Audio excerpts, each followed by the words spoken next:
Hello दोस्तों, तो आज का यह वीडियो बहुत ही स्पेशल होने वाला है क्योंकि शायद हिस्ट्री में पहली बार ऐसा हुआ होगा कि किसी इंस्टीट्यूट ने एनसीईआरटी से रिलेशंस बताए होंगे कि कौन से क्वेश्चन कहाँ से उठ के आए हैं। तो हमने पूरा पेपर जो 90 क्वेश्चंस थे बायो के, वो पूरा पेपर हमने डिकोड कर लिया है कि कौन सा क्वेश्चन कहाँ से उठकर आया था। तो मैं आपको बता देता हूँ कि 90 आउट ऑफ 90 क्वेश्चन एनसीईआरटी के थे। 89 आउट ऑफ 90 क्वेश्चन जो हैं उनमें से वो क्वेश्चंस डायरेक्ट एग्जैक्टली एनसीईआरटी की लाइंस थे और सिर्फ एक क्वेश्चन था जो थोड़ा सा ट्रिकी क्वेश्चन था। उसको वो भी एनसीईआरटी से ही है, बस उसको सॉल्व करने के लिए थोड़ा सा ट्रिक की ज़रूरत है। ठीक है, तो और बात रही मैच द फॉलोइंग की। एक मैच द फॉलोइंग ऐसा पार्ट था जो बहुत ही ईजी था इस बार, क्योंकि अगर आपको उन मैच द फॉलोइंग में से 4 में से सिर्फ एक भी ऑप्शन आता था, एक भी मैच आता था, तो आप डायरेक्टली उसको टिक कर सकते थे, क्योंकि इस बार उन्होंने कंफ्यूजिंग ऑप्शन हटा दिए थे। और कुछ टॉपिक्स रहते हैं जैसे जेनेटिक्स एंड इकोलॉजी। तो इकोलॉजी जो जेनेटिक्स रहते हैं, इनमें से जनरली 1 या 2 क्वेश्चन बाहर से आता ही है, मतलब एनसीईआरटी के अलावा आता ही है। पर इस बार वो भी नहीं आया। इस बार वो क्वेश्चंस, वो टॉपिक्स भी एनसीईआरटी से ही कम्प्लीटली पूछे गए। ठीक है, अब और एक बात मैं आपको बता देता हूँ कि जो रेफरेंस हमने लिया है वो लेटेस्ट एडिशन से लिया है। एनसीईआरटी का लेटेस्ट एडिशन आया था अगस्त 2019 में, तो क्लास 12th का आया था, एंड सितंबर 2019 में क्लास 11th का आया था। ठीक है, अब हम बात करते हैं, पहले क्वेश्चन से चालू करते हैं। ठीक है, which of the following is not an attribute of population. तो ऑप्शंस हैं sex ratio, natality, mortality and species interaction. तो हमें एक लाइन दी गई है क्लास 12th के पेज नंबर 227 एंड 228 पर कि a population has birth rates and death rates as attributes. दूसरा एट्रीब्यूट दिया है सेक्स रेशो का। तीसरा एट्रीब्यूट दिया है पॉपुलेशन डेंसिटी, जिसको हम पॉपुलेशन साइज भी कहते हैं। ठीक है, तो ये कुछ एट्रीब्यूट्स हैं, पॉपुलेशन एट्रीब्यूट्स। फिर इन पॉपुलेशन एट्रीब्यूट्स के बाद एक टॉपिक आता है population growth, natality and mortality, जिसमें टॉपिक्स हैं। तो ये जो नेटेलिटी एंड मॉर्टेलिटी है, however these are not exactly population attributes, but these are related to birth rates and death rates. तो इनको हम मान सकते हैं कि एक बार को कि ये पॉपुलेशन एट्रीब्यूट्स हैं। और एक फोर्थ ऑप्शन जो हमें क्वेश्चन में दिया गया है स्पीशीज़ इंटरेक्शन। तो स्पीशीज़ इंटरेक्शन तो बिल्कुल भी पॉपुलेशन एट्रीब्यूट नहीं है। जो कमेंसलिज्म, म्यूचुअलिज्म, ये सब हम पढ़ते हैं, ये पॉपुलेशन एट्रीब्यूट में नहीं आता है। तो जो मोस्ट सुटेबल आंसर है वो ऑप्शन 4th ही जाएगा, स्पीशीज इंटरेक्शन। अब उसके बाद हम देखते हैं next question, the process of growth is maximum during log phase, lag phase, senescence या डॉर्मेंसी। तो पेज नंबर 243 क्लास 11th में हमको मिलेगा कि लैग फेज के बाद जो ग्रोथ कर्व रहता है वो it increases rapidly thereafter. ठीक है, एट एन एक्सपोनेंशियल रेट, जिसको हम लॉग फेज या एक्सपोनेंशियल फेज भी कहते हैं। तो देखा जाए तो जो ग्रोथ का कर्व है वो मैक्सिमम है, तो growth is maximum during log phase. यहाँ पे हमारा ऑप्शन 1 सही हो जाता है। इसके बाद हमारा क्वेश्चन है the roots that originate from the base of stem are fibrous root, primary root, prop roots या लेटरल रूट्स। क्लास 11th की हम पेज नंबर 66 पे जब जाएंगे तो वहाँ पर दिया है क्लियरली कि these roots originate from the base of stem and constitute the fibrous root system। तो जो फाइब्रस रूट सिस्टम है वो क्लियरली यहाँ पे लिखा है कि उसकी जो रूट्स हैं वो ओरिजिनेट करती हैं बेस ऑफ स्टेम से। तो यहाँ पर हमारा ऑप्शन 1 सही हो जाता है।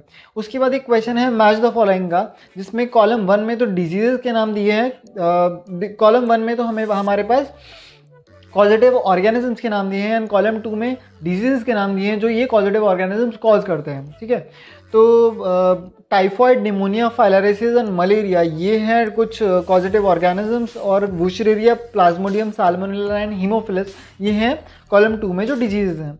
तो हम चलते हैं क्लास 12th की पेज नंबर 146, 147, 149 एंड 147 अगैन। तो हम देखते हैं कि 146 पे लिखा है कि salmonella typhi is the pathogenic bacterium that causes typhoid fever in human beings. तो हमारे पास यहाँ पे पहला मैच हमको मिल गया कि टाइफॉइड से हम साल्मोनेला टाइफाई को मैच करेंगे। फिर उसके बाद हम देखते हैं कि निमोनिया, जो निमोनिया का पॉजिटिव ऑर्गेनिज्म है वो 2 देखने को मिलते हैं, Streptococcus pneumonia and Haemophilus influenza. तो यहाँ पर हमारे पास ऑप्शन में हीमोफिलस और इन्फ्लुएंजा है, तो हम यहाँ पर निमोनिया के साथ ये टैग कर देंगे, ये टिक कर देंगे। अब हमारे पास एलिफेंटाइसिस और फाइलेरियासिस दिया है, तो हम यहाँ पर इसको मैच करेंगे वुचरेरिया के साथ। वुचरेरिया के 2 स्पीशीज पाई जाती हैं, बैनक्रॉफ्टी एंड मलाय। तो इतना स्पेसिफिकेशन नहीं पूछा है तो हम जीनस जो विशेरेरिया जीनस है उसको टिक कर देंगे एलिफेंटाइसिस और फाइलेरियासिस के साथ।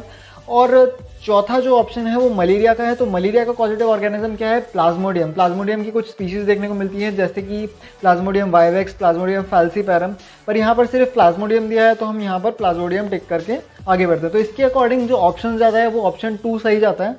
अब नेक्स्ट क्वेश्चन देखते हैं कि in which of the following techniques the embryos are transfer to assist these females who can not conceive. ठीक है, तो यहाँ पर ये लाइन बहुत इंपॉर्टेंट है, those females who can not conceive.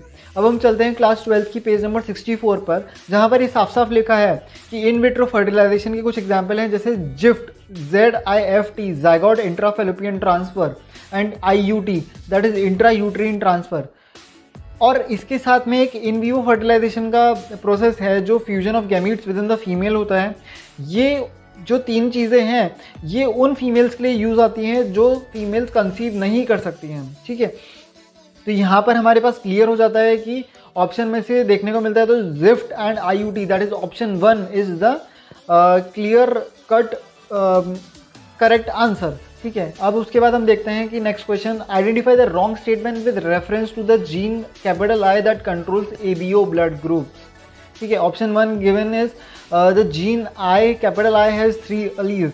तो जब हम सेकंड ऑप्शन देखते हैं तो यहाँ पे देखते हैं कि person will have only 2 of the 3 alleles। फिर थर्ड ऑप्शन में लिखा है कि when IA and IB are present together they express same type of sugar. फिर ऑप्शन 4 में लिखा है कि allele small I does not produce any sugar. जब हम इसके रेफरेंस को देखते हैं तो क्लास 12 के पेज नंबर 77 पे हमको देखने को मिलता है कि that gene I has 3 alleles IA, IB and small I। ठीक है, तो हमारे पास यहाँ पर ऑप्शन फर्स्ट करेक्ट हो जाता है।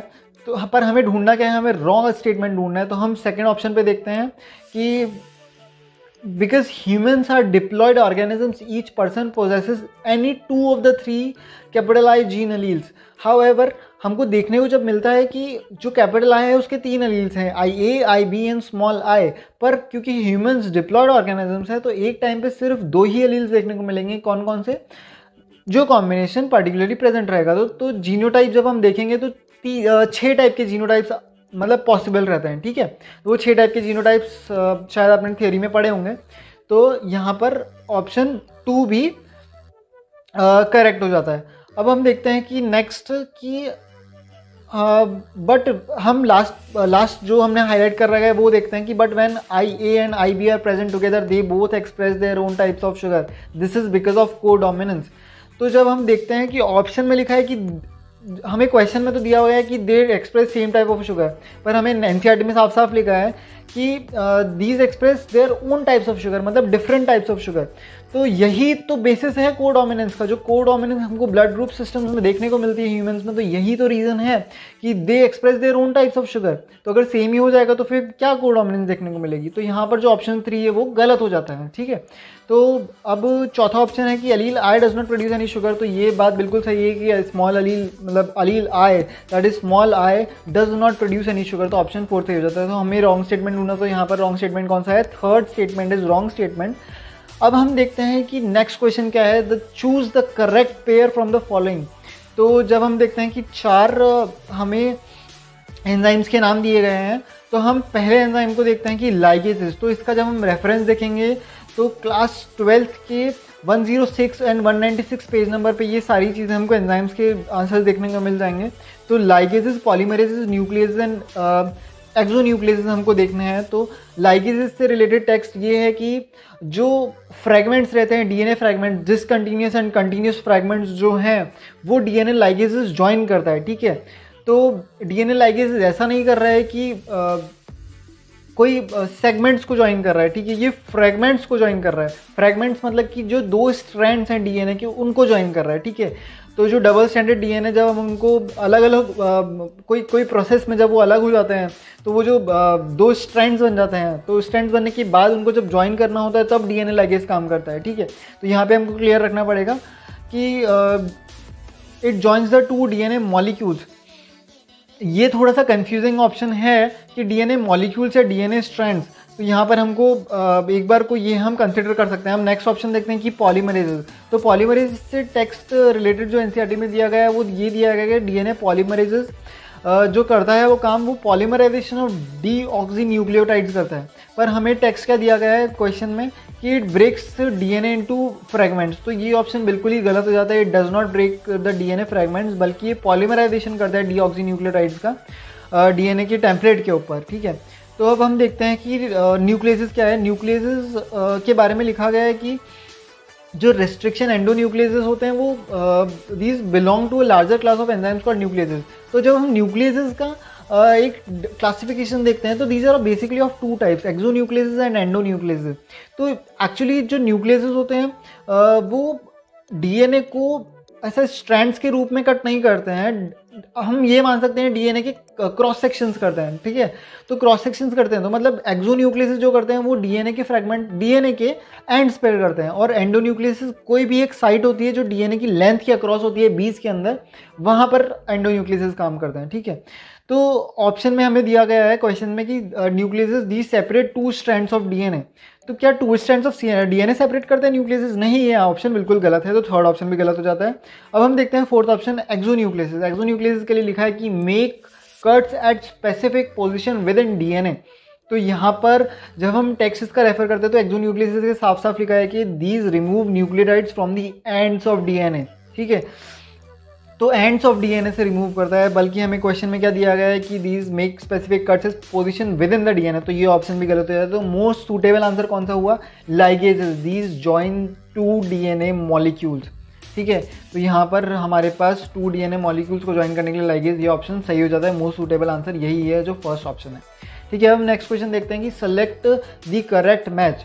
यहाँ पे हमें करेक्ट मैच ढूंढना है कि haemophilia is it linked to Y linked phenylketonuria to autosomal dominant trait, या sickle cell anaemia to autosomal recessive trait chromosome 11, और थैलेसीमिया एक्स लिंक्ड।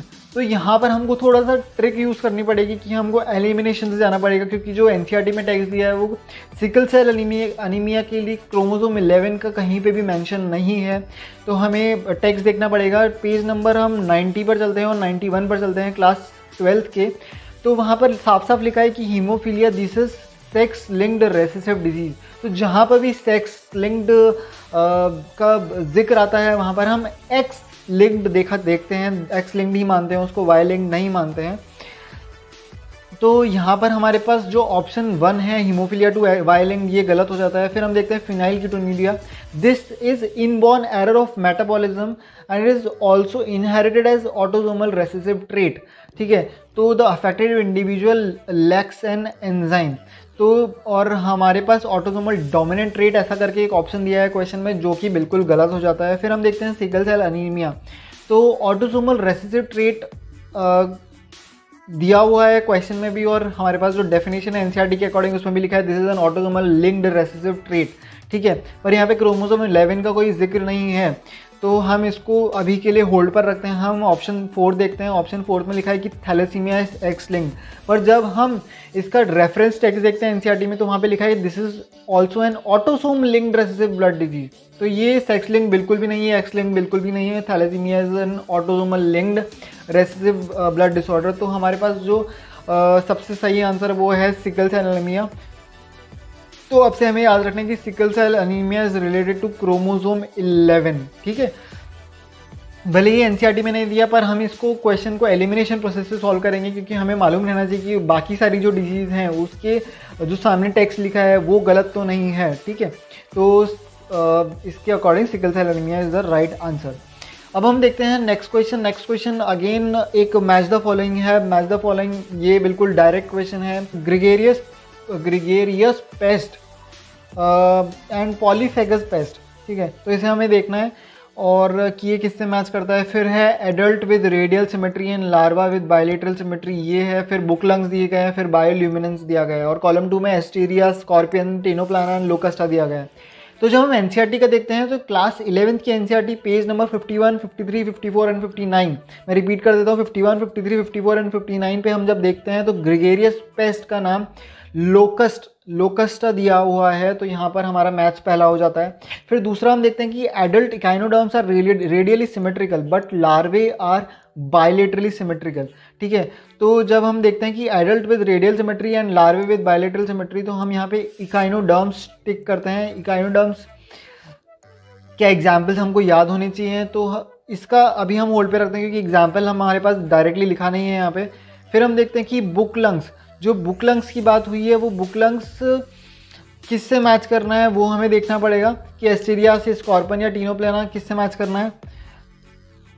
उसके बाद हम देखेंगे कि जो ये बायोल्यूमिनेसेंस की बात हुई है, बायोल्यूमिनेसेंस का एग्जाम्पल है टीनोप्लाना। तो टीनोप्लाना यहाँ पे हमारा ऑप्शन कौन सा सही हो जाता है, यहाँ पे हमारा ऑप्शन 3 के साथ मैच हो जाता है, बायोल्यूमिनेसेंस। अब देखते हैं बुक लंग्स किसके पास जाएंगे। Book lungs is an characteristic feature of arthropoda, ये हमको बहुत ज़रूरी है समझना। तो आर्थ्रोपोडा इनमें से कौन सा ऑप्शन दिख रहा है, स्कॉर्पियन या एस्टीरियस। तो यहाँ पर हमारे पास स्कॉर्पियन है आर्थ्रोपोडा, तो हमको ये देखना पड़ेगा और मतलब स्कॉर्पियन कौन सी क्लास से बिलोंग करता है, आर्थ्रोपोडा से बिलोंग करता है, तो हम यहाँ पे इसको मैच कर देंगे। अब बचता है हमारे पास जो इकाइनोडर्म है, तो इकाइनोडर्म दैट इज जो ऑप्शन बी के साथ मैच करेगा कॉलम 1 में, तो वो है एस्टीरियस। एस्टीरियस कॉमन नेम आपको मालूम ही होगा, बहुत ही कॉमन है। ठीक है, तो हमारे पास ऑप्शन कौन सा सही हो जाता है, यहाँ पे ऑप्शन 4 सही हो जाता है। अब हम देखते हैं नेक्स्ट क्वेश्चन। नेक्स्ट क्वेश्चन है the infectious stage of plasmodium that enters the human body. यह बहुत ही डायरेक्ट क्वेश्चन है, बहुत ईजी क्वेश्चन है। तो हम चलते हैं डायरेक्टली एक डायग्राम के ऊपर जो क्लास 12 की पेज नंबर 148 पे दिया गया है। वहाँ पे साफ साफ लिखा है when the mosquito bites another human sporozoites are injected with bite. तो जो क्वेश्चन दिया गया कि infectious stage of plasmodium that enters the human body, जो एंटर कर रहा है ह्यूमन बॉडी के अंदर वो कौन सा है, स्पोरोजॉइड्स है। तो यहाँ पर ऑप्शन कौन सा सही हो जाता है, यहाँ पे ऑप्शन 2 सही हो जाता है। अब हम नेक्स्ट क्वेश्चन पे देखते हैं कि identify the substances that have glycosidic bond peptide bond respectively in the structure. ठीक है, तो इससे रिलेटेड हमारे पास टेक्स्ट है पेज नंबर 11 की 148 क्लास 11 की पेज नंबर 148 पे हम देखते हैं। तो वहाँ पे साफ साफ लिखा है कि inulin is a polymer of fructose. तो फ्रक्टोज जब हम देखते हैं कार्बोहाइड्रेट है, तो कार्बोहाइड्रेट में हमें ग्लाइकोसिडिक बॉन्ड देखने को मिलेगा, that is an obvious point, right. अब उसके बाद हम देखते हैं insulin. Insulin consist of 2 short peptide chain A and chain B. Polypeptide chain actually है, तो पॉलीपेप्टाइड में लाइक जो अंदर बॉन्ड्स रहेंगे वो पेप्टाइड बॉन्ड्स रहेंगे, राइट। ठीक है, अब हम चलते हैं नेक्स्ट क्वेश्चन पे। Next question the plant parts which consist of 2 generations one within the other. तो क्वेश्चन है कि pollen grains inside anther, germinated pollen grains with 2 male gamete, seed inside the food या embryo sac inside the ovule. तो जब ये question हम देखते हैं तो यही वो क्वेश्चन है, यही वो इंपॉर्टेंट क्वेश्चन है जो थोड़ा सा ट्रिकी क्वेश्चन है। 89 क्वेश्चंस के अलावा जो सिंगल क्वेश्चन है जो थोड़ा सा ट्रिक है, एग्जैक्टली एनसीईआरटी की लाइन से नहीं उठ कर आया है। ठीक है, हम चलते हैं कि माइक्रोस्पोरोजेनेसिस की तरफ। जो एंथर्स रहते हैं वो डेवलप करते हैं, ठीक है, तो उसके दौरान एक स्पोरोजेनस टिश्यू जो उसके अंदर रहता है वो अंडरगो करता है मियोटिक डिवीजन। फिर वहाँ से क्या बनता है, माइक्रोस्पोर टेट्राड बनता है। एंथर के अंदर ही मियोटिक डिवीजन हो रहा है, उससे ही धीरे धीरे करके एक स्टेजेस बन रही है, माइक्रोस्पोर टेट्राड बन रहा है, फिर जो भी पोलन मदर सेल है वो बन रहा है, फिर ये जो माइक्रोस्पोर्स डेवलप हो रहे हैं, जो फिर हम उनको पोलन ग्रेन्स कहेंगे, जो डेवलप हो रहे हैं सब ये सब एंथर के अंदर ही हो रहा है। ठीक है, तो जब हम देखते हैं कि ऑप्शन 1 जो मतलब जो ए पार्ट दिया गया pollen grains inside the anther, तो ये हम मान सकते हैं कि 2 जनरेशन है one with in the other. अब हम देखते हैं कि डी ऑप्शन के लिए एम्ब्रियोसेक इनसाइड दी ओव्यूल। अब जब हम मेगास्पोरोजेनेसिस के अंदर देखेंगे तो मेगास्पोरोजेनेसिस के अंदर हमको मिलेगा कि ओव्यूल्स जब डेवलप होते हैं तो ओव्यूल्स क्या रहता है कि ओव्यूल्स में माइक्रोपाइलर एंड की तरफ एक सेल रहता है जिसको हम सिंगल मेगास्पोर मदर सेल के नाम से जानते हैं। अब हम देखते हैं कि उसके अंदर मियोसिस होता है, तो मियोसिस से 4 मेगास्पोर्स बनते हैं। 4 मेगास्पोर्स बनने के बाद क्या होता है कि 1+3 में डिवीजन होता है। जो 1 रहता है वो सिंगल फंक्शनल मेगास्पोर रहता है, मतलब सिंगल फंक्शनल गैमिडोफाइट रहता है। बाकी जो 3 रहते हैं वो डीजेनरेट हो जाते हैं। तो क्या होता है कि ओव्यूल के अंदर ही एक सेल था मेगास्पोर मदर सेल, वो डिफरेंशिएट हुआ, मियोसिस हुआ उसका, फिर उससे मेगास्पोर बन गए। ठीक है, तो जब हम देखते हैं कि फिर वो एम्ब्रियोसेक में धीरे धीरे करके डेवलप होता है। ठीक है, तो जब हम देखते हैं कि एम्ब्रियोसेक इनसाइड द ओव्यूल, तो हम ये मान सकते हैं कि this is an example of 2 generations one with in the other. अब हम देखते हैं कि germinated pollen grains with 2 male gametes. तो जब जर्मिनेटेड पोलन ग्रेन्स रहेंगे विद 2 मेल गैमीट्स तो वो सेम जनरेशन के हैं, क्योंकि पोलन ग्रेन्स भी एक मियोटिक डिवीजन के बाद फॉर्म हुए थे और जो मेल गैमीट्स उसके अंदर हैं वो कॉन्सिक्वेंटली उसके साथ में ही फॉर्म हुए हैं। ठीक है, तो ये ऑप्शन नहीं जाएगा इस क्वेश्चन के अकॉर्डिंग। फिर देखते हैं हम सी ऑप्शन दिया गया है कि सीड इनसाइड द फ्रूट। जो सीड इनसाइड द फ्रूट है वो एक्चुअली जब फर्टिलाइजेशन होता है उसके बाद जो ओव्यूल्स रहते हैं वो सीड में डेवलप होते हैं और जो ओवरी रहती है वो फ्रूट में डेवलप होती है। ठीक है, तो हम ये बिल्कुल नहीं कह सकते कि this is a example of one generation with in the other. ठीक है, 2 generation one with in the other, ये नहीं कह सकते, क्योंकि जो फ्रूट डेवलप हुआ है वो ओवरी से डेवलप हुआ है, मतलब वो थोड़ा चेंज हुआ है, उसने मॉर्फोलॉजिकली चेंज किया है। ठीक है, तो हम ये एग्जैक्टली नहीं बोल सकते हैं कि this is an example, this is a typical example, नहीं बोल सकते हैं। ठीक है, तो हालांकि ओव्यूल्स डेवलप हुए, ओव्यूल्स किस में डेवलप हुए, सीड के अंदर डेवलप हुए। ठीक है, पर ओवरी के अंदर भी तो मॉर्फोलॉजिकल चेंजेस हुए हैं। ठीक है, तो ओवरी किस में डेवलप हुए, फ्रूट के अंदर डेवलप हुआ है। अब हम देखते हैं नेक्स्ट क्वेश्चन। जो नेक्स्ट क्वेश्चन है वो है the products of reaction catalysed by nitrogenase in root nodules of leguminous plant is और आर। ऑप्शन है ammonia alone, nitrate alone, ammonia and oxygen या अमोनिया एंड हाइड्रोजन। तो ये डायरेक्ट क्वेश्चन था, बहुत ही डायरेक्ट क्वेश्चन।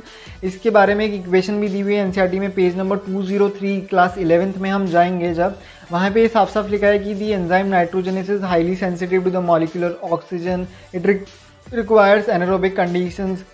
ये पूरी थ्योरी दी हुई है नीचे, और ऊपर एक इक्वेशन लिखी है कि N2 + 8 electrons plus 8H plus 16 ATP।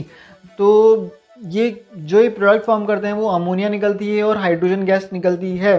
तो यहाँ पर हम ऑप्शन 4 टिक करेंगे, अमोनिया एंड हाइड्रोजन।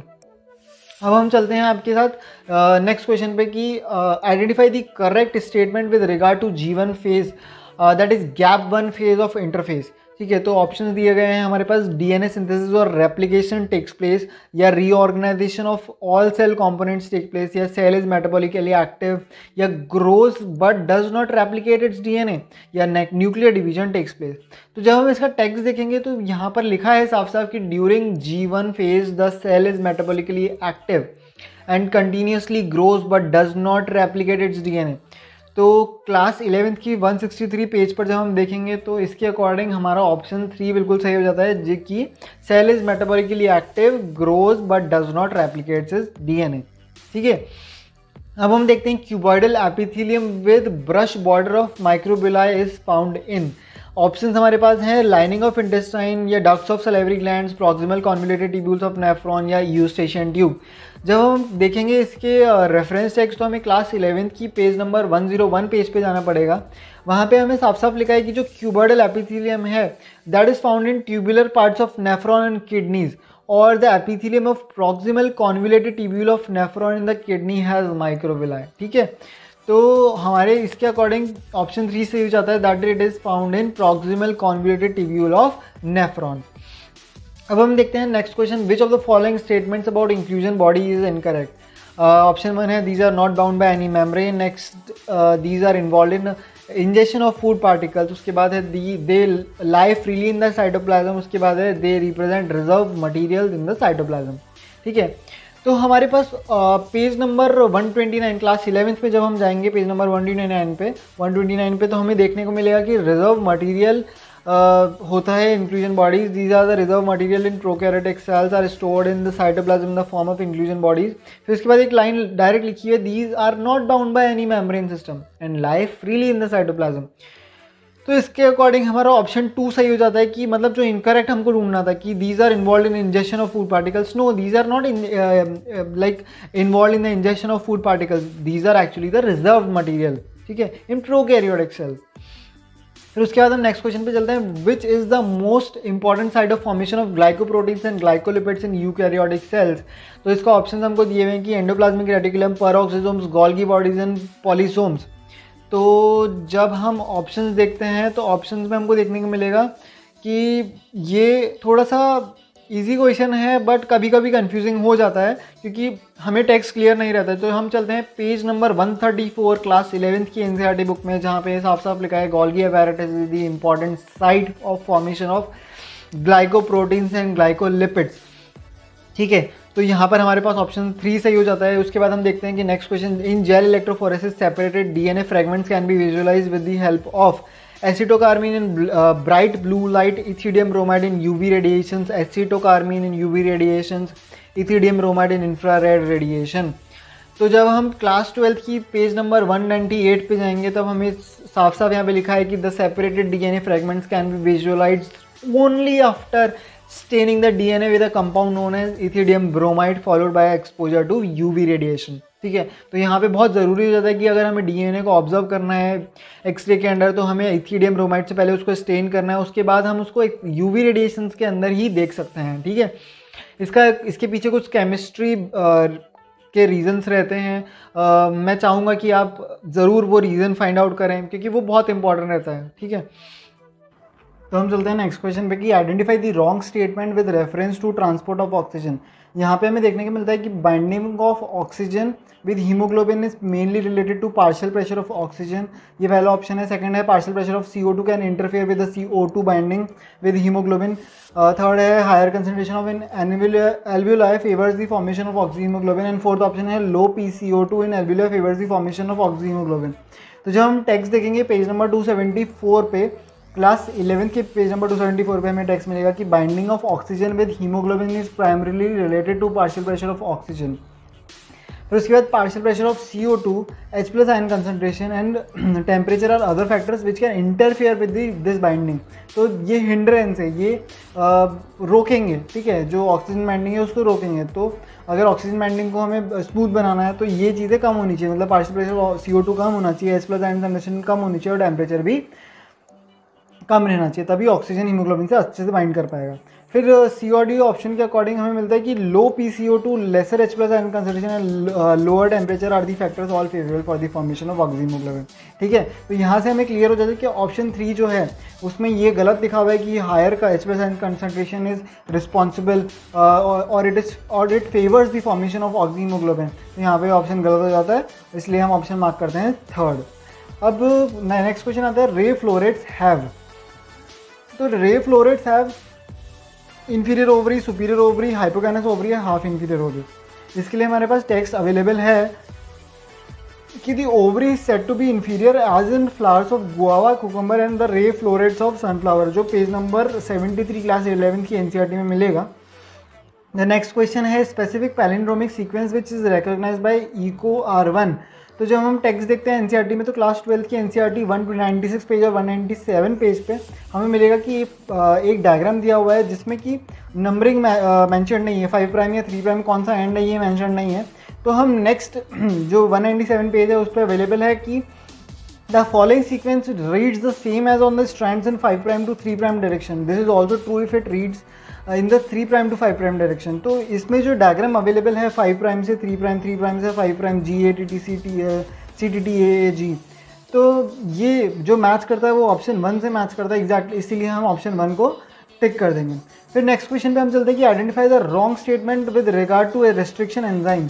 तो जब हम ये देखते हैं इसका आंसर ऑप्शन है हमारे पास, each restriction enzyme functions by inspecting the length of a DNA sequence. फिर है they cut the strand of DNA at palindromic sites. फिर है they are useful in genetic engineering. फिर है the sticky ends can join by using DNA ligases. तो हमारे पास 4 points हमें मिलते हैं 196 और 197 पेज नंबर पे क्लास 12 की एनसीईआरटी में कि each restriction endonuclease functions by inspecting the length of DNA sequence. ठीक है, उसके बाद हमें मिलता है कि restriction enzymes cut the strand of DNA a little away from the centre of palindromic sequences. ठीक है, तो उसके बाद हमें मिलता है कि restriction endonuclease are used in genetic engineering. ठीक है, और फिर मिलता है कि sticky ends and these can be join together using DNA। तो जो स्टिकी एंड से रिलेटेड टेक्स्ट है ये भी दिया हुआ है।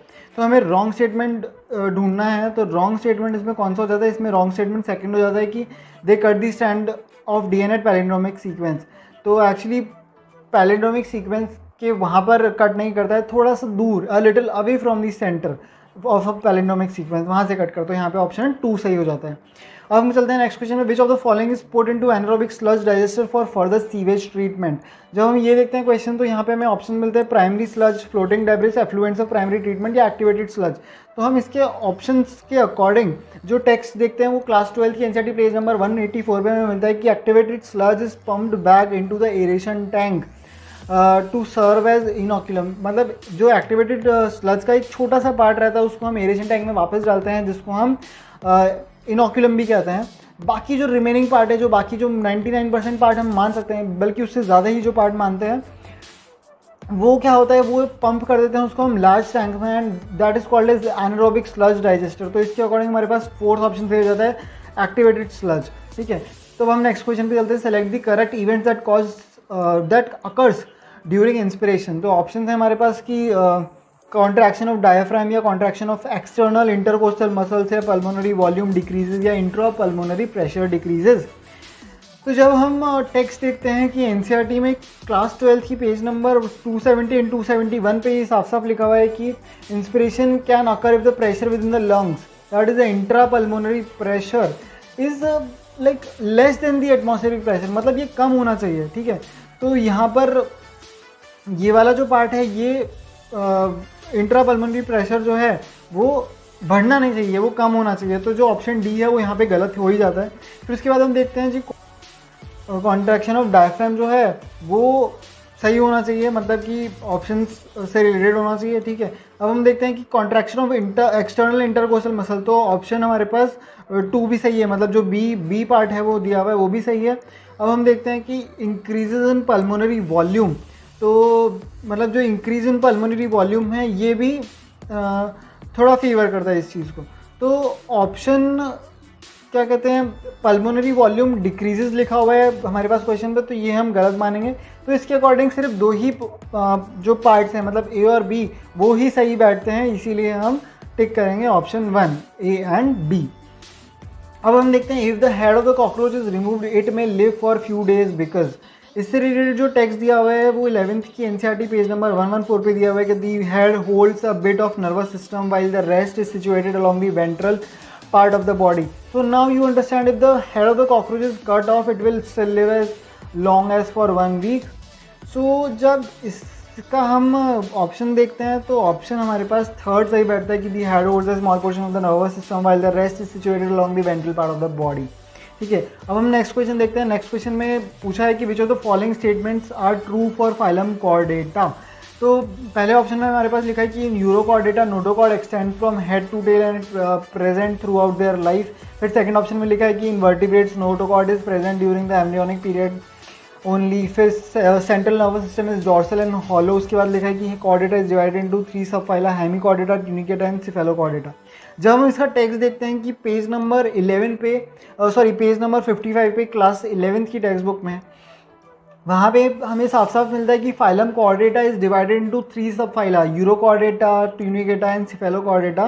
मतलब यूरोकॉर्डेटा को हम ट्यूनिकेटा कहते हैं, उसके बाद सिफेलोकॉर्डेटा एंड वर्टिब्रेटा।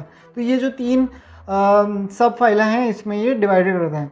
तो हमारे पास जो ऑप्शन है, ऑप्शन कौन सा, ऑप्शन 4th, मतलब जो डी पार्ट दिया हुआ है वो गलत हो जाता है यहाँ पे।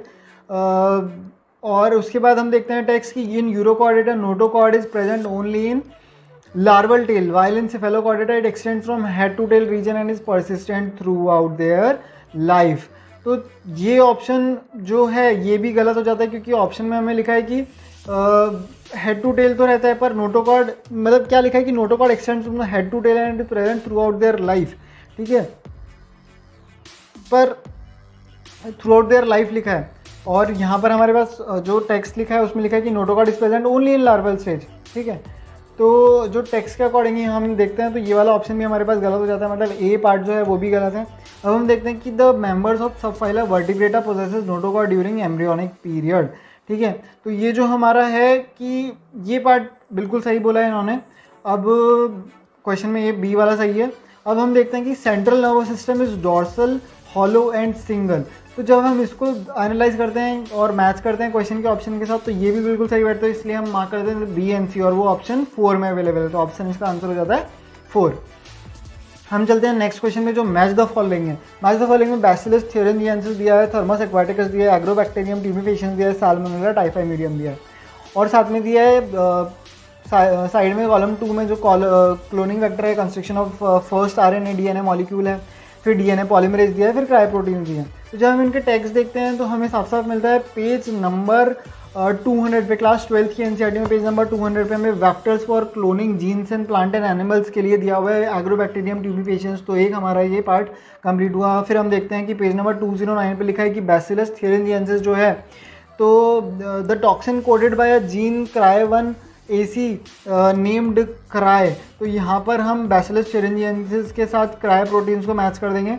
फिर हम देखते हैं पेज नंबर 203 पे, यहाँ पे लिखा है कि DNA polymerases are isolated from Thermus aquaticus. तो यहाँ पर ये मैच भी हम ऑप्शन के साथ कर देंगे, थर्मस एक्वाटिकस के साथ डीएनए पॉलीमरेजेस। फिर हम देखते हैं 194 पेज नंबर पे दिया है कि the construction of first recombinant DNA emerge from possibility of linking a gene encoding antibiotic resistance with a native plasmid, and bracket में लिखा है कि autonomously replicating circular extra chromosomal DNA of salmonella typhimurium. तो यहाँ पर ये option भी हमारे पास मैच हो जाता है कि हम किससे मैच करेंगे, ऑप्शन डी, मतलब जो हमारे पास। तो हम यहाँ पे जो साल्मोनेला टाइफाइम्यूरियम है उसको हम मैच कर देते हैं construction of first RNA DNA molecule के साथ, आरडीएनए मॉलिक्यूल के साथ। तो यहाँ पे हमारा ऑप्शन 2 बिल्कुल सही हो जाता है। अब हम चलते हैं नेक्स्ट क्वेश्चन में, match the following concerning essential elements and their functions in plant.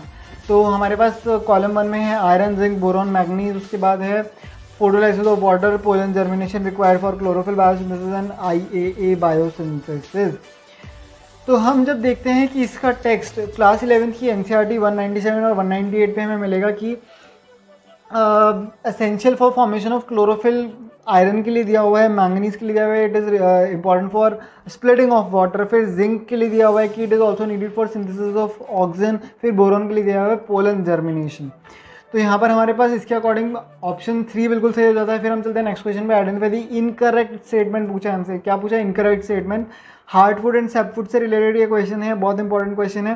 Class 11 की एनसीईआरटी देखेंगे हम, और पेज नंबर 96 पे चलते हैं, जहाँ पर हमें साफ साफ लिखा है कि डार्क ब्राउन कलर रहता है इसका, जो ओल्ड ट्रीज रहते हैं उसमें, due to deposition of organic compounds like tannins, resins, oils, gums, aromatic substances and essential oils. ठीक है, तो हमारे पास ये जो थर्ड और फोर्थ ऑप्शन है कि it is the innermost secondary xylem lighter in colour, तो ये थोड़ा गलत हो जाता है। और फिर हम देखते हैं कि बाकी सारे ऑप्शंस को हम जब मैच करते हैं कि heartwood does not conduct water but it gives mechanical support to xylem stem. फिर हम देखते हैं कि सैपवुड जो रहता है, like it is involve in the conduction of water and minerals from root to leaf.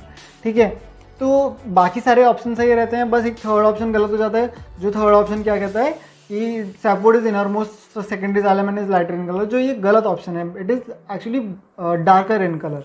ठीक है, अब हम देखेंगे नेक्स्ट क्वेश्चन, जो वापस मैच द फॉलोइंग है। Inhibitor of catalytic activity possesses peptide bond soluble material in fungi secondary metabolite. और यहाँ पे हमें दिया हुआ है ricin, malonate, chitin and collagen, जो सेकेंडरी जो कॉलम 2 में दिए हुए हैं। इसे थोड़ा ढूंढने में हमें वो दिक्कत लगी, क्योंकि ये जो टॉपिक्स हैं ये सेग्रीगेटेड थे, अलग अलग जगह, बहुत ही डिफरेंट जगह मिले। तो हम चलते हैं क्लास 12 की एनसीईआरटी पे, और पेज नंबर 22 पे जब हम देखेंगे तो यहाँ पे साफ साफ लिखा था cell walls of fungi are compose of chitin and polysaccharide. Page number 146 पे राइसिन जो है वो टॉक्सिन्स में सेकेंडरी मेटाबोलाइट में दिया हुआ है। फिर पेज नंबर 147 पे जब हम देखेंगे तो प्रोटीन्स आर लिंक्ड बाय, जो प्रोटीन्स की लीनियर चेयर रहती है उसमें जो अमीनो एसिड्स होते हैं वो लिंक्ड होते हैं, किससे? पेप्टाइड बॉन्ड से लिंक्ड रहते हैं। और साथ में लिखा है कि collagen is the most abundant protein, तो यहाँ से ये भी क्लियर हो जाता है पेज नंबर 148 पे। अब 158 पे चलेंगे तो inhibition of succinic acid dehydrogenase by malonate, ये साफ साफ क्लियर लिखा है, क्योंकि सक्सिनिक डिहाइड्रोजनेज जो एंजाइम है वो कौन से सबस्ट्रेट पे एक्ट करता है? वो एक्ट करता है सक्सिनेट पे, जो सक्सिनिक एसिड जिसको हम कहते हैं सक्सिनेट पे एक्ट करता है। पर मैलोनेट क्या करता है? It is structurally similar to succinate, तो वो क्या करता है कि इनहिबिशन कर देता है सक्सिनिक डिहाइड्रोजनेज। ठीक है, तो यहाँ से ये ऑप्शन 1 हम पिक कर देते हैं, ऑप्शन 1 बिल्कुल सही हो जाता है। अब नेक्स्ट क्वेश्चन देखते हैं, meiotic division of the secondary oocyte is completed. Option जो हमारे पास दिए हैं, prior to ovulation, at the time of copulation, after zygote formation, at the time of fusion of sperm with an ovum. तो जब हम देखेंगे कि page number 51 and 52 class 12th की एनसीईआरटी में ये साफ साफ लिखा है कि this induces the completion of meiotic division of the secondary oocyte। तो इसके अकॉर्डिंग हमारे पास जाता है कि ऑप्शन 4 बिल्कुल सही जाता है कि eight the time of fusion of sperm with an ovum जो सेकेंडरी oocyte है वहाँ पे मियोटिक डिवीजन उसका कंप्लीट हो जाता है। ठीक है, तो कंप्लीशन यहाँ पे हो जाता है। अब हम चलते हैं नेक्स्ट क्वेश्चन पे। नेक्स्ट क्वेश्चन है कि according to Robert May the global species diversity is about, option में है 1.5 मिलियन, 20 मिलियन, 50 मिलियन, 7 मिलियन। ये एकदम डायरेक्ट क्वेश्चन था, एकदम वैल्यूज एग्जैक्टली दी हुई थी। तो हम इसका ऑप्शन 4 मार्क करेंगे। पेज नंबर 259 क्लास 12 की एनसीईआरटी में ये लाइन लिखी हुई है कि some extreme estimate ranges from 20 million to 50 million, but a more conservative and scientifically sound estimate made by Robert May places the global species diversity at about 7 million. अब हम चलते हैं नेक्स्ट क्वेश्चन पे। The first phase of translation is binding of mRNA to ribosomes, recognition of DNA molecules, amino acylation of tRNA, recognition of anticodon. जो इसका text दिया हुआ है क्लास 12 की एनसीईआरटी पेज नंबर 114 पे दिया है। The first phase itself, therefore in the first phase itself जो चार्जिंग ऑफ टीआरएनए और अमीनो एसाइलेशन है वो कंप्लीट हो जाता है। तो यहाँ पर हमको ऑप्शन 3 मार्क करना पड़ेगा, अमीनो एसाइलेशन ऑफ टीआरएनए। अब हम देखते हैं next question, which of the following region of the globe exhibits highest specific diversity. तो यहाँ पर ऑप्शन है हमारे पास western Ghats of India, Madagascar, Himalaya है, अमेजॉन फॉरेस्ट। ये एकदम डायरेक्ट क्वेश्चन था जो पेज नंबर 261 क्लास 12 की एनसीईआरटी में दिया हुआ है कि अमेजोनियन रेन फॉरेस्ट जो है in South America has the greatest biodiversity on earth. ये हमारे पास ऑप्शन 4 बिल्कुल सही हो जाता है। Which of the following statement is not correct, ये हमारा अगला क्वेश्चन है। In man insulin is synthesised as the pro insulin. Second option है the pro insulin has an extra peptide called as C peptide. Third option is the functional insulin has A and B chains linked together by hydrogen bonds. Fourth option is genetically engineered insulin is produced by E. coli, actually in E. coli. तो जब हम इसके text देखते हैं class 12 के NCERT page number 211 पे हम जाएंगे। तो इन मैमल्स इंक्लूडेड ह्यूमंस, तो insulin is synthesised proinsulin, यहाँ पे साफ साफ लिखा है। Extra stretch is called as C peptide, यहाँ पे ये साफ साफ लिखा है। बी पॉइंट के लिए भी क्लियर हो गया। जब हम सी पॉइंट पे देखेंगे chain A and chain B जो है वो डाइसल्फाइड बॉन्ड ब्रिज से लिंक्ड रहता है। तो और हमारे पास ऑप्शंस में जो क्वेश्चन में दिया गया है वहाँ पे हाइड्रोजन बॉन्ड्स लिखा गया है, तो ये हाइड्रोजन बॉन्ड बिल्कुल गलत हो जाता है। यहाँ पे डाइसल्फाइड बॉन्ड्स को हम टिक करेंगे। अगर ऑप्शन में होता डाइसल्फाइड बॉन्ड्स तो डाइसल्फाइड बॉन्ड्स बिल्कुल सही रहता। तो यहाँ पर सी ऑप्शन गलत हो जाता है। और डी ऑप्शन को भी हम देख ही रहते हैं एक बार को कि ई कोलाई में ही प्रो इंसुलिन जो मतलब प्रोड्यूस इंसुलिन चेंज का जो सिलसिला हुआ था वो हुआ था। और कौन सी कंपनी ने किया था? एली लिली कंपनी थी, एक अमेरिकन कंपनी। 1983 में हुआ था ये एक्सपेरिमेंट। तो यहाँ पर ऑप्शन 3 बिल्कुल सही हो जाता है। अब देखते हैं हम next question. The transport section of a plant shows following anatomical features. तो इसके ऑप्शंस कुछ इस प्रकार हैं कि ऑप्शन नहीं है एक्चुअली, एनाटॉमिकल फीचर्स हैं, ऑप्शन बाद में आते हैं। तो एनाटॉमिकल फीचर्स ये हैं कि large number of scattered vascular bundle surrounded by bundle sheath. B है large conspicuous parenchymatous ground tissue है, फिर vascular bundles conjoint and close है, फिर फ्लोएम पैरेन्काइमा एब्सेंट है। तो इसके लिए ऑप्शन हमको दिए गए हैं कि identify the category of the plant and it's part. तो मोनोकॉटिलेडनस स्टेम है या मोनोकॉटिलेडनस रूट है, या डाइकॉट स्टेम है या डाइकॉट रूट है। तो जब हम इसका टेक्स्ट देखते हैं तो पेज नंबर 93 पे क्लास 11 में हमें मोनोकॉटिलेडनस स्टेम के अंदर ये टेक्स्ट साफ साफ मिलता है कि it has a large number of scattered vascular bundles, फिर each surrounded by sclerenchymatous bundle sheath, फिर होता है large conspicuous parenchymatous ground tissue, then है vascular bundles are conjoint and close and as well the phloem parenchyma is absent. तो ये जो सारे features हैं वो किससे मैच करते हैं? मोनोकॉट की स्टेम से मैच करते हैं। तो हम ऑप्शन 1 एकदम टिक कर देंगे, ऑप्शन 1 बिल्कुल सही है। अब देखते हैं match the following columns and select the correct option. Column 1 and column 2 में जब हम देखते हैं तो कॉलम 1 में 6 to 15 pairs of gills slits, circle caudal fin है, फिर एयर ब्लैडर है, फिर पॉइजन स्टिंग है। फिर कॉलम 2 में जब हम देखते हैं तो ट्राइगन है, साइक्लोस्टोम्स है, कॉन्ड्रेक्टीज है, ऑस्टिकटीज है। तो जब हम इसका टेक्स्ट देखेंगे तो पेज नंबर 56 एंड 57 पे हम क्लास 11 में जाएंगे। तो साइक्लोस्टोमेटा जो क्लास है वहाँ पे साफ साफ लिखा है कि गिल स्लिट्स आर प्रेजेंट, और वहाँ पे साइक्लोस्टोम्स का एग्जाम्पल भी दिया हुआ है। फिर हम देखते हैं कि क्लास कॉन्ड्रिक्थीज में it includes both marine and fresh water fishes with bony endoskeleton ये दिया हुआ है, और जो एयर ब्लैडर रहता है it is present in osteichthyes, but chondrichthyes जो कॉन्ड्रिक्थीज क्लास रहती है उसमें एयर ब्लैडर एब्सेंट रहता है, तो प्रेजेंट किसमें रहता है, ऑस्ट्रिक्थीज में रहता है, इसलिए हम इसके साथ ये मैच करेंगे। फिर देखने को मिलता है कि जो ट्राइगन है, some of the electrical organs and possess poison sting are trygon, तो यहाँ पर हम पॉइजन स्टिंग को ट्राइगन के साथ मैच कर देंगे। और एक हेट्रो सर्कल जो फिन की बात हुई है वो हम आपको बता देते हैं कि थोड़ा सा डिफरेंट है, पर यहाँ पर थोड़ा सा ट्रिक हमको यूज़ करनी पड़ेगी कि बाकी जो तीनों ऑप्शन हैं वो एक्जैक्टली मैच हो रहे हैं। तो हेट्रो सर्कल फिन के बारे में, कॉर्डल फिन के बारे में हमको एनसीईआरटी में एक्जैक्टली नहीं लिखा हुआ है, पर जब बाकी सारे ऑप्शन मैच हो रहे हैं तो हम यहाँ ये मान के चलते हैं कि ये एक्स्ट्रा नॉलेज की तरह हम एक्सेप्ट करेंगे, ठीक है। एक्चुअली हेट्रोसर्कल फिन क्या रहता है, मैंने लिखा भी है कि a tail fin with unequal lobes in which the vertebral column turns upwards into the larger lobe and as in the sharks, जो हमको शार्क्स में देखने को मिलता है, ठीक है। अब हम देखते हैं कि नेक्स्ट क्वेश्चन में पूछा है कि एसएल मिलर ने जो एक्सपेरिमेंट किए थे, तो from his experiment S L Miller produce amino acid by mixing the following in a close flask. तो यहाँ पर ये बिल्कुल ही डायरेक्ट क्वेश्चन है, ये एनसीईआरटी में एग्जैक्टली लाइन दी हुई है। हम चलते हैं पेज नंबर 127 क्लास 12th में, वहाँ पे लिखा है कि एसएल मिलर ने जो एक्सपेरिमेंट किए थे वहाँ पे जो कंडीशंस ली थी, जो चीज़ें उसमें रखी थी, जो क्लोज फ्लास्क था उसमें था कि CH4 रखा था, H2 रखी थी, NH3 रखी थी and water vapour at all these conditions at 800 degree Celsius, ठीक है। तो यहाँ पर हमारे पास ऑप्शन 1 बिल्कुल सही हो जाता है। हम चलते हैं नेक्स्ट क्वेश्चन पे, embryological support for evolution was disapproved by. तो ये थोड़ा सा कंफ्यूजिंग क्वेश्चन रहता है जनरली, क्योंकि इससे रिलेटेड टेक्स्ट थोड़ा कंफ्यूजिंग ही दिया हुआ है, बट एग्जैक्ट लाइन हमें अवेलेबल है एनसीईआरटी में, तो हम एनसीईआरटी के साथ ही जाएंगे।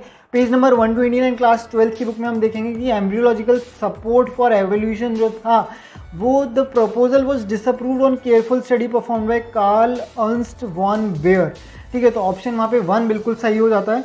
और हम चलते हैं नेक्स्ट क्वेश्चन में, the process responsible for facilitating loss of water in liquid form from the tip of grass blades eight night and in early mornings is.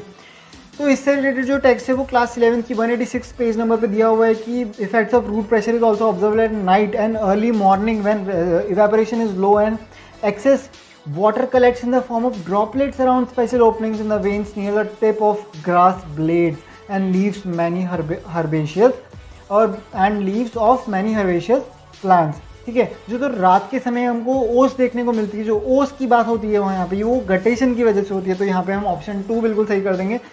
Option 2 जो रूट प्रेशर की वजह से गटेशन होता है वो हम सही कर देंगे, ठीक है। अब देखते हैं हम next question, the secondary metabolites such as nicotine, strychnine, caffeine are produced by plants for their option है nutritive value, growth response, defence action and effect on reproduction. तो इससे जो रिलेटेड टेक्स्ट है वो क्लास 12 की एनसीईआरटी पेज नंबर 234 में हम दिया हुआ है, सीधे सीधे बिल्कुल एक एग्जैक्ट एनसीईआरटी की लाइन है that nicotine, caffeine, quinine, strychnine, opium, इनमें से कोई भी ऑप्शन अगर हमारे पास कॉम्बिनेशन के तौर पे आ जाता तो हम टिक कर देते हैं। And these are produced by them, the plants they produce these things as defence against grazers and browsers. तो हम यहाँ पे थर्ड ऑप्शन बिल्कुल सही कर देंगे, एज डिफेंस एक्शन। हम देखते हैं next question, the oxygenation activity of rubisco enzyme in photorespiration leads to the formation of. ये थोड़ा सा ट्रिकी क्वेश्चन है, यहाँ पे हमको बहुत सतर्क रहना पड़ेगा किस चीज़ के लिए, कि हम जब टेक्स्ट देखेंगे एनसीईआरटी का तो यहाँ पे हमको देखने को मिलेगा क्लास 11th की पेज नंबर 220 पे यहाँ पे हमको देखने को मिल रहा है कि जो रूबिस्को जब फिक्सेशन करता है तो यहाँ पे क्या मिलता है हमको, form 1 molecule of phosphoglycerate and phosphoglycolate in a pathway called photo respiration. जो फॉस्फोग्लिसरेट रहता है वो 3 कार्बन कंपाउंड रहता है और जो फॉस्फोग्लाइकेट रहता है वो 2 कार्बन कंपाउंड रहता है। तो ऑप्शन में ऐसा कुछ भी नहीं लिखा है कि ये दोनों चीज़ें साथ में दी हो कि 1 3 carbon compound and 1 2 carbon compound. तो जो मोस्ट सुटेबल आंसर रहेगा वो हमारा रहेगा कि 1 मॉलिक्यूल ऑफ 3 कार्बन कंपाउंड। हम जाएंगे ऑप्शन 2 के साथ, बिकॉज यहाँ पे कोई सूटेबल आंसर नहीं है। यहाँ पे बच्चे क्या गलती करेंगे कि कोशिश करेंगे कि 4th ऑप्शन मार्क करने की, पर 4 कार्बन कंपाउंड स्टेबल प्रोडक्ट नहीं फॉर्म होता है। तो एक्चुअली इसमें ये क्वेश्चन में नहीं पूछा कि सिर्फ ओनली इट फॉर्म्स, ठीक है।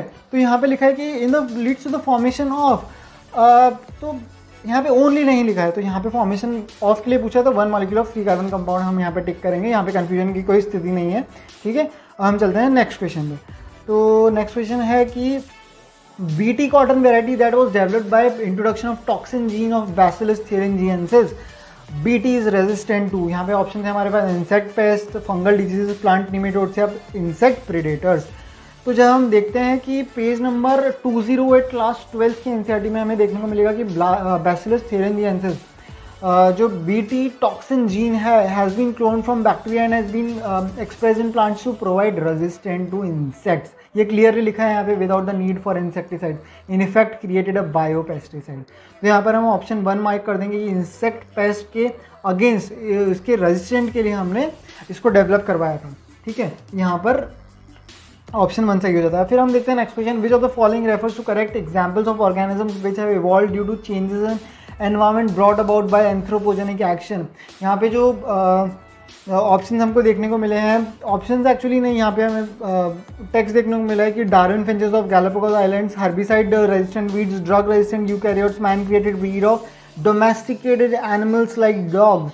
ठीक है, तो हमारे पास इससे रिलेटेड टेक्स्ट दिया हुआ है एनसीईआरटी में, क्लास 12 की एनसीईआरटी पेज नंबर 132 पे साफ साफ दिया हुआ है कि excess use of herbicides, pesticides etcetera has only resulted in the selection of resistant varieties in much lesser time scale, as well as उसके बाद दिया गया है कि एंटीबायोटिक और drug resistance, drugs against eukaryotic animals या ऑर्गेनिजम्स और sales, यहाँ पे ये भी साफ साफ दिया है। तो ये these are examples of evolution by anthropogenic action. ठीक है, तो अब देखें हम ऑप्शन में, तो हमें बी और सी जो ऑप्शन है वो हमें कंपल्सरीली मार्क करना पड़ेगा। ठीक है, तो बी और सी ऑप्शन सोलली कहीं पे दिया नहीं है, इसीलिए ऑप्शन थर्ड जब हम देखें बी, सी एंड डी, यहाँ पर बी और सी एक साथ दिया गया है, तो डी जो ऑप्शन है मैनक्रिएटेड ब्रीड्स ऑफ डोमेस्टिकेटेड एनिमल्स, थोड़ा सा हम एक्सेप्ट कर लेते हैं इस चीज़ को भी, तो हम यहाँ पे ऑप्शन 3 के साथ जाएंगे। ठीक है, हम चलते हैं नेक्स्ट क्वेश्चन पे, identify the wrong statement with reference to immunity. ठीक है, तो इसके लिए हम पहले टेक्स्ट ही देख लेते हैं डायरेक्ट, की क्लास 12 की टेक्स्ट देखते हैं हम पेज नंबर 152 पे, जहाँ पे लिखा हुआ है साफ साफ कि when a host is expose to antigens, तो क्या होता है कि लिविंग और डेड माइक्रोब्स भी हो सकते हैं जो एंटीजेंस हैं, और प्रोटीन्स भी हो सकते हैं। तो इनके लिए antibodies are produce in the host body. ठीक है, तो ये एक्टिव इम्यूनिटी है।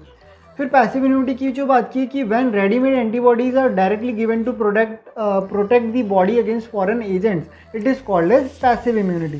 ठीक है, तो एक्टिव इम्यूनिटी के ऊपर हम देखना भूल गए कि यहाँ पे लिखा है साफ साफ कि it is slow and it takes time. तो यहाँ पे हमको बहुत इंपॉर्टेंटली मेंशन करना पड़ेगा, it is slow and it takes time. फिर जो लास्ट पॉइंट है, the fetus also receive some antibodies from the mother.